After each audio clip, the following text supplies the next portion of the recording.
Je viens du monde des startups. J'ai eu l'occasion de driver plusieurs projets de startups au niveau international dans différents domaines.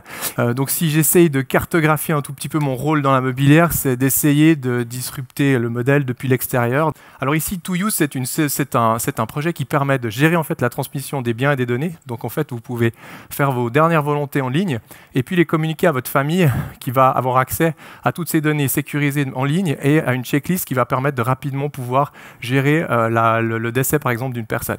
En se basant sur l'approche customer-centric, c'est-à-dire de comprendre les besoins des clients et de remonter vers un service qui est totalement adapté et totalement défini par les besoins du client. L'objectif, c'est de prévoir, d'organiser et de transmettre dans les meilleures conditions dans une expérience digitale.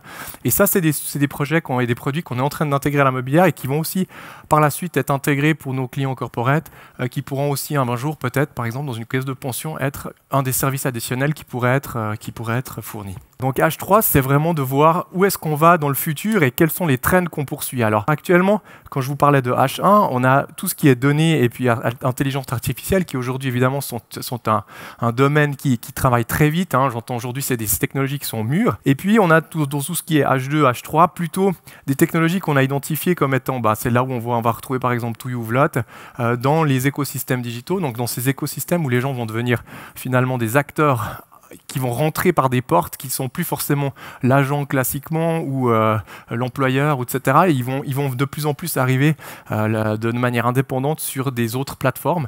Et puis, évidemment, il y a l'Internet des objets, avec les montres connectées qui de plus en plus donnent des monitoring en live et qui nous permettent de développer de nouveaux services et de nouvelles prestations et de pouvoir travailler aussi sur l'aspect préventif de ces données.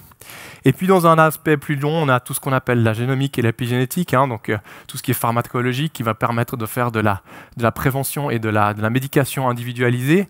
Et puis tout ce qui est évidemment blockchain qui va être un disrupteur probablement assez fort pour les prochaines années. Je crois qu'aujourd'hui les clients ils sont tous digitaux ou de plus en plus digitaux et ils vont chercher des solutions de plus en plus personnalisées où ils peuvent faire l'effort eux-mêmes, où ils peuvent aller chercher les informations eux-mêmes. Et je crois que ça c'est un trend qui est assez important.